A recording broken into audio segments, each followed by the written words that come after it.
Hello friends, welcome back to my YouTube channel my success now.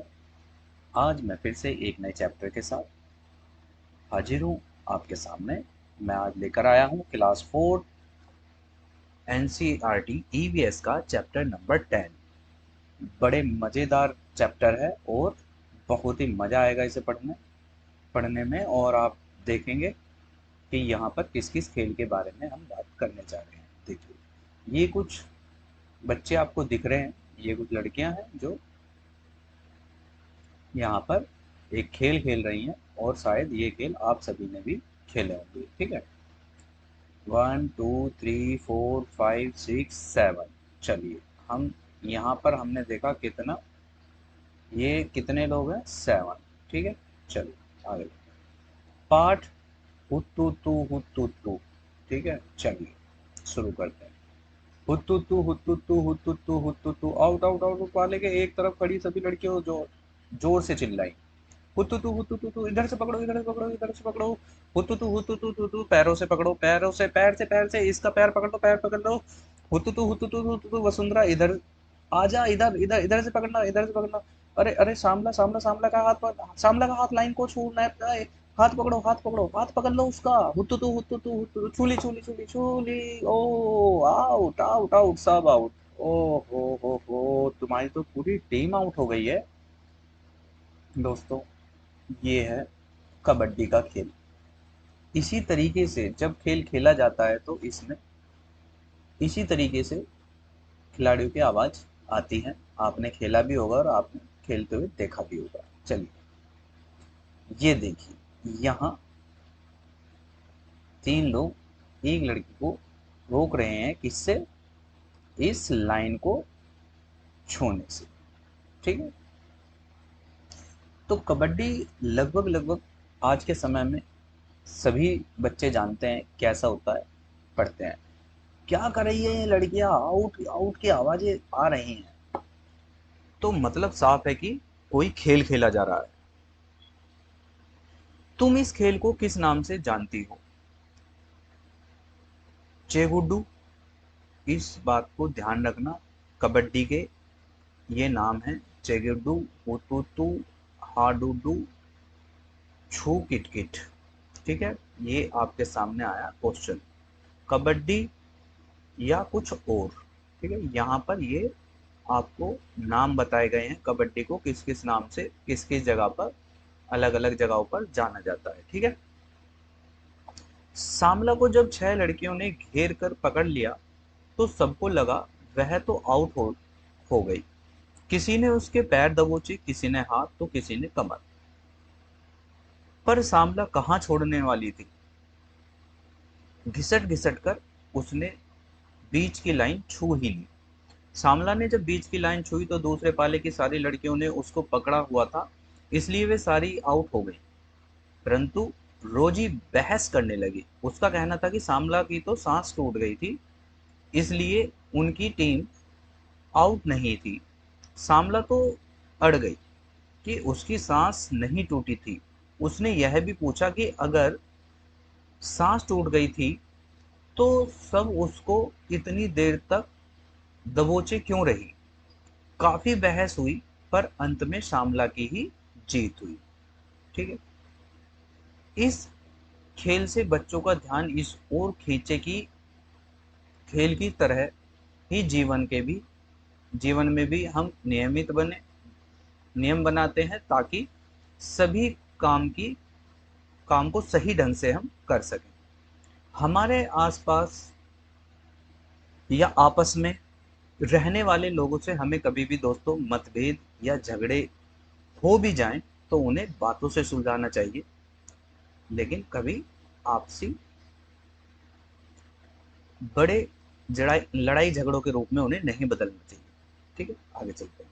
तुम्हारे यहाँ कबड्डी की एक टीम में कितने खिलाड़ी होते हैं? देखो दोस्तों, कबड्डी की टीम में 7 खिलाड़ी होते हैं, क्रिकेट की टीम में 11 खिलाड़ी होते हैं, और हर खेल में अलग अलग यानी खिलाड़ी होते हैं। जैसे हॉकी में 11 होते हैं, बास्केटबॉल में 5 होते हैं, बेसबॉल में 9 होते हैं, और रग्बी फुटबॉल में 15 होते हैं, खो खो में 9 होते हैं, कबड्डी में 7 होते हैं, वॉलीबॉल में 6 होते हैं, और वाटर पोलो में 7 होते हैं। यानी अलग अलग खेलों में अलग अलग खिलाड़ियों की संख्या होती है। और जब विशेषकर अलग से स्पेशल वीडियो मैं बनाऊंगा तो आपको इस बारे में सारी जानकारी दूंगा। चलिए, सामला ने जब बीच की लाइन छुई तो कितनी लड़कियां आउट हुई थी? यहाँ आप पिक्चर में देख सकते हैं, ये सामला लाइन को छूने वाली है और यहाँ कितनी लड़कियां हैं? 1, 2 और 3। यानी अगर सामला इस लाइन को छूती है तो ये तीनों क्या हो जाएंगे? ये तीनों आउट हो जाएंगे। ठीक है, तो इसका आंसर हो जाएगा 3। क्या तुम्हारे पास खेलों के झगड़े निपटाने के तरीके हैं? ये आप अपने तरीके से क्लास में बच्चों के साथ डिस्कस कर सकते हैं। कबड्डी का खेल तो ऐसा ही है, कबड्डी का खेल है ना। खी खींचातानी, जोर झपटा, दम लगाना, चीखना चिल्लाना, मिट्टी में घिसट जाना है तो हो हल्ला वाला खेल। पर इसमें बहुत सारे नियम भी है, मजा भी खूब आता है, कसरत भी पूरी हो जाती है। सांस रोककर कबड्डी कबड्डी बोलो और भागो दौड़ो, साथ में दूसरे पाले के लोगों को छूने की कोशिश भी करो। जितनी देर सांस रोक लोग लोगे उतनी ही देर दूसरे पाले में अपना काम, मतलब अपना कमाल दिखा पाओगे। यानी दूसरे के पाले में जाकर जितनी देर तक आप सांस रोक कर एक सांस में सिर्फ क्या बोलते रहेंगे? कबड्डी कबड्डी कबड्डी कबड्डी कबड्डी कबड्डी कबड्डी कबड्डी कबड्डी कबड्डी कबड्डी कबड्डी, यानी तब तक आप दूसरे पाले की टीम को छूने के लिए वहां पर अक्सर रहेंगे। कबड्डी के खेल में शरीर और दिमाग दोनों को ही चलाना पड़ता है। खींचने या रोकने में ताकत लगाओ और साथ ही सोचो कि दूसरी टीम के पाले में किधर से घुसें, कौन है जिसको जल्दी से छूकर अपने पाले में लौट आए। अगर पकड़े गए तो कैसे बीच की लाइन तक कैसे पहुंचे हम। यानी अगर कुछ प्लेयर आपको पकड़ लेते हैं तो आपको सपोज करो ये लाइन है और आप यहाँ पर हैं, तो और आपके पीछे सपोज ये 1, 2, 3, 4 लोग आपको टच करे हुए हैं, तो आपका हाथ कहाँ पर जाना चाहिए? इस लाइन तक आपको हाथ पहुंचाना है ताकि आप इन सभी को आउट कर सकें। चलिए, कई बार बच्चों को खेल में लिंग, जाति और वर्ग के आधार पर भेदभाव दिखाई देते हैं, इस पर चर्चा करवा सकते हैं। देखिए दोस्तों, खेल है सभी के लिए और हमें अपने दिमाग से लिंग भेद निकालना पड़ेगा यदि हम जीवन में आगे बढ़ना चाहते हैं। क्योंकि आप वर्तमान में देख सकते हैं कि अक्सर मोस्टली सभी जगह पर अब लड़कियों को भी अवसर दिए जाते हैं और वो भी किसी से कम नहीं है, और लड़कियां भी जीवन में उतना ही आगे जा सकती हैं जितना कि एक लड़का जा सकता है। ठीक है, चलिए, अपनी सांस रोककर कबड्डी कबड्डी बोलकर देखो कितनी बार बोल पाए। ट्राई करेंगे सभी, अपनी अपनी सांस रोककर एक बार कबड्डी बोलकर देखें। ठीक है, क्या कबड्डी खेलते हुए भी इतनी बार ही बोल पाते हो? क्या कोई अंतर है? हाँ देखो, जब हम खेलेंगे तब शायद उतनी बार नहीं बोल पाएंगे जितनी बार आप इस टाइम बोल सकते हो, क्योंकि उस समय हमारा शारीरिक बल भी काम कर रहा होता है, तो इसलिए उस समय एनर्जी डबल वेस्ट होती है। अगली बार जब भी कबड्डी खेलो तब ध्यान देना कि आंख, हाथ और पैर का कितना जबरदस्त तालमेल रखना होता है, क्योंकि आप देखेंगे फिर हाथ से दूसरे प्लेयर को छूना चाहेंगे और फिर पैरों से जल्दी से वापस भागना भी चाहेंगे। ठीक है, सामला ने पूरी टीम को एक बार में ही आउट कर दिया, इसका चित्र कॉपी में बनाकर दिखाओ। ये आप क्लास में बच्चों के साथ करवाएं। आउट होना क्या होता है? कबड्डी में कब कब आउट होते हैं? कई खेलों में खिलाड़ी को छूना बहुत जरूरी होता है, जैसे खो खो के खेल में खो खो के खेल में भी हमें क्या है, प्लेयरों को छूना बहुत जरूरी है। छूने के खो खो के खेल में छूने से आउट होते हैं, बिल्कुल भाई, खो खो के खेल में छूने से आउट होंगे, कबड्डी के खेल में छूने से आउट होंगे, और भी बहुत सारे खेल हैं जिसमें इस तरीके से कुछ नियम होते हैं। छूने से ही बारी भी आती है। ऐसे और खेलों के नाम बताओ जिनमें खिलाड़ी को छूना बहुत जरूरी है। कबड्डी में सामला के बीच की लाइन छूने से सब आउट हो गए थे। ऐसे कौन कौन से खेल हैं जिनमें बीच की लाइन का महत्व होता है? ठीक है, कुछ इसी तरीके के मतलब आप चर्चा बच्चों से करेंगे। चलिए, क्या तुम कबड्डी खेलते हो? क्या तुम्हारे स्कूल में लड़कियों की कबड्डी की टीम है? अच्छा, एक बात बताओ, क्या तुम्हारी दादी और नानी कबड्डी खेलती थी? आज घर जाकर पता करना।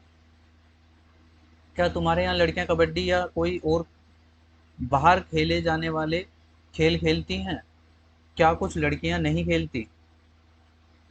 वे क्यों नहीं खेलती? चर्चा करो। ठीक है भाई, ठीक है।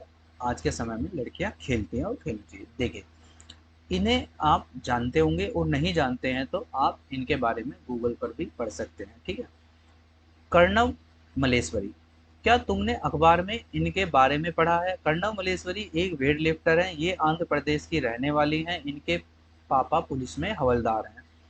दोस्तों, यहाँ से टैट एग्जाम में कई बार क्वेश्चन पूछे गए हैं, तो आप इन्हें जरूर एक बार नोट कर लें और इसके बारे में ध्यान से जरूर पढ़ें। जब ये 12 साल की थी तब से वजन उठाने का अभ्यास करने लगी थी।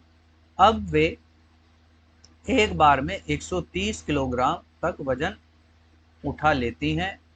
कर्णम ने भारत के बाहर 29 मेडल जीते हैं। 29 मेडल इन्होंने जीते हैं। उनकी 4 बहनें भी हैं। बहनें भी रोज वजन उठाने का प्रयास करती हैं। ठीक है, तो जो उनकी सिस्टर हैं वे भी क्या हैं, वे भी भारोत्तोलक खिलाड़ी के रूप में बनने मतलब वजन उठाती हैं। तीनों बहनों की कहानी, 3 बहनों की कहानी। एक फोटो देखो, लगती है ना दादी नानी, पर ये आम दादियों नानियों से अलग हैं। दोस्तों देख लेना ध्यान से, ये आम दादी नानी नहीं है। ये फोटो है 3 बहनों की, ज्वाला, लीला और हीरा। ये मुंबई में रहती हैं। ये तीनों कबड्डी खेलती थी और दूसरों को सिखाती भी थी। ज्वाला बताती है, हम जब छोटे थे तब लोग खिला लड़कियों को यह खेल खेलने नहीं देते थे। लोगों को लगता था कि अगर लड़कियां छीना झपटी का वाला खेल खेलेंगी तो उनसे कोई शादी नहीं करेगा। कबड्डी में लड़कों वाले कपड़े पहनने पड़ते हैं, इसलिए भी लोग खेलने से मना करते हैं। ठीक है, ओलंपिक खेलों में पदक जीतने वाले खिलाड़ियों के बारे में पता करें, करने के लिए बच्चों को मदद करें। ठीक है, चलिए आगे। तीनों ही बहनें काफी छोटी थीं जब उनके पिता की मृत्यु हो गई। उनकी माँ और मामाओं ने तीनों को पाला। दोनों मामा खो खो और कबड्डी खेला करते थे। यानी उनका पालन पोषण जो किया गया था वो किसके द्वारा किया गया था? उनका पालन पोषण उनके माँ और मामाओं के द्वारा किया गया था। और उनके मामा क्या करते थे? खो खो और कबड्डी खेला करते थे। उन्हीं से ही यह शौक इन बहनों को भी लग गया। ठीक है, लग को भी आया। ज्वाला और लीला बताती हैं, आज से करीब 50 साल पहले जब हमने कबड्डी खेलना शुरू किया था तो लड़कियों के पास कबड्डी खेलने के मौके नहीं थे। माता पिता भी मदद नहीं करते थे, लेकिन हम सोचते थे कि लड़कियों को कबड्डी जरूर खेलना चाहिए। माँ और मामाओं ने हमें कभी नहीं रोका। हम तीनों ने कबड्डी खेलना सीखा और अपने मोहल्ले की कुछ लड़कियों को भी खेल में शामिल किया। हमने कबड्डी का एक क्लब बनाया। ठीक है, इन्होंने क्या किया? इन्होंने कबड्डी का एक क्लब बनाया जो आज इतने सालों बाद भी चल रहा है। यानी वो आज वर्तमान में भी क्या है, वो आज रनिंग में है। याद आए वे दिन। लीला और हीरा अपने मैच के बारे में बड़े जोश से बताती हैं। कई मैच तो वे बिल्कुल हारते हारते जीती, क्योंकि उन्होंने तो मन में ठान ही लिया था कि कभी हार नहीं माननी है। देखो बच्चों, कभी भी हमें हार नहीं माननी चाहिए। अगर आप, यहाँ बात है कि मन में ठान ही लिया था। एक बात हमेशा ध्यान रखना, ठान लो या मान लो। ठान लिया तो जीत, और मान ली तो हार। इसलिए मानना नहीं है, ठानना है।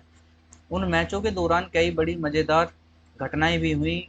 एक बार वे दूसरे शहर में एक बड़ा मैच खेलने गई थी। मैच शाम को 6:30 बजे शुरू होना था। हम 3 से 6 की पिक्चर देखने चले गए और हमने सोचा कि मैच के समय तक तो वापस पहुंच ही जाएंगे। पिक्चर शुरू हुई ही थी कि हॉल में हल्ला मचने लगा। पता चला कि हमारे मामा हमें ढूंढ रहे थे। उनके हाथ में एक टॉर्च थी। वे एक एक करके सबके चेहरों पर रोशनी डालकर पहचानने की कोशिश कर रहे थे। मामा ने वही हॉल में ही हमें खूब जोर से डांट लगाई। उनके जीवन में कबड्डी को लेकर कई कठिनाइयां आई, परंतु कबड्डी का मजा कभी कम नहीं हुआ। सबसे छोटी बहन हीरा तो कबड्डी की कोच भी बनी। ठीक है, ये बात ध्यान रखना, जो उनकी सबसे छोटी बहन थी वो कौन थी? हीरा। और वो क्या बनी? वो कबड्डी के कोच भी बनी। ठीक है, ये बहनें चाहती हैं कि तुम जैसे स्कूल के बच्चे अपनी पसंद के खेल खेलें और कबड्डी तो खेलें ही। ठीक है, यहाँ देखिए, ये टीचरों के लिए है। इन उदाहरणों के द्वारा कक्षा में बच्चों का ध्यान इस ओर दिलाएं कि कई बार लड़कियों को खेलने के मौके लड़कों के बराबर नहीं मिलते हैं। इस चर्चा पर कार्रवाई की जा सकती है। माँ के भाई को मामा कहते हैं। बच्चों के से पता करो कि वे अपने माँ के भाई को क्या कहते हैं। देखिए भाई, लड़कियों को खेलने के मौके लड़कों के बराबर नहीं मिलते, और मैं जहाँ तक समझता हूँ कि ये चीज़ देखो थोड़ा गलत है कि लड़का हो या लड़की, अगर आज के समय में सभी बराबर हैं तो फिर अवसर भी समान मिलने चाहिए। चलिए चर्चा करो। कोच किसे कहते हैं? कोच किस प्रकार अभ्यास करवाते हैं? खिलाड़ियों को कितनी मेहनत करनी हो पड़ती है? क्या तुमने कभी अपनी पसंद के खेल के लिए क्लब बनाने के बारे में सोचा है? मान लो 15 बच्चों को दो टीमों में बंटकर खो खो खेलना हो। दोनों टीम में 7-7 खिलाड़ी होंगे। एक खिलाड़ी बच जाएगा, नहीं तो टीम बराबर नहीं हो पाएगी। ऐसा होने पर तुम क्या करते हो? क्या तुम भी बीच का बिच्छू बने हो? उसके बारे में बताओ। बीच का बिच्छू क्या होता था? जो एक एक्स्ट्रा प्लेयर होता था, जो विषम संख्या में होता था, तो उस प्लेयर को क्या किया जाता था? बचपन में जब हम खेलते थे तो उस प्लेयर को दोनों तरफ से कॉमन प्लेयर मान लिया जाता था कि वो भाई उसकी तरफ से भी खेलेगा और उसकी तरफ से भी खेलेगा। ठीक है, और दोनों टीम से उसे फील्डिंग भी करनी पड़ती थी। हर खेल के कुछ नियम होते हैं, वह खेल उन नियमों के अनुसार ही खेला जाता है। अगर उन नियमों के में कुछ बदलाव कर दिए जाएँ तो देख लें देखें खेल में क्या बदलाव होंगे। यानी कि देखो दोस्तों, कोई भी खेल है और उसमें अगर नियम ना होंगे तो खेल में कोई मज़ा नहीं आएगा, और खेल खेलने के लिए नियमों का होना बहुत ज़रूरी है। क्रिकेट में विकेट पर से गुल्लियों के गिरने पर बल्लेबाज आउट हो जाता है। सोचो अगर नियम हो कि अगर एक ही बारी में तीनों विकेट गिर जाएँ तो पूरी टीम ही आउट हो जाएगी। क्या खेल में मज़ा आएगा? देखिए अगर एक ही बारी में तीनों विकेट गिर जाएं और पूरी टीम आउट मान ली जाए तो फिर तो सीधी सी बात है, बॉलर पूरा पूरा अटैक करने की कोशिश करेंगे और वो बस एक ही चीज़ सोचेंगे कि कैसे जो हमारे तीनों स्टंप हैं इनकी इनको गिराया जाए। ठीक है, बल्लेबाज का बस टारगेट ये रहेगा इन तीनों स्टंप को गिराना। चलिए, तो ये था दोस्तों आज का हमारा चैप्टर हुतुतु। और चैप्टर आपको समझ आया होगा, और अगर चैप्टर में कोई भी डाउट हो तो उसे कमेंट बॉक्स में लिखना ना भूलें। और वीडियो आपको अच्छी लगी हो तो वीडियो को लाइक, शेयर एंड चैनल को सब्सक्राइब करना ना भूलें। यदि आप चैनल पर नए हैं तो सब्सक्राइब जरूर कर लें और बेल आइकन को दबाना ना भूलें, ताकि जैसे ही नई वीडियो आए आपको उसके नोटिफिकेशन मिलता रहे। तो दोस्तों, वीडियो को पूरा देखने के लिए धन्यवाद, और मिलते हैं एक अगली वीडियो में फिर से। Thank you so much.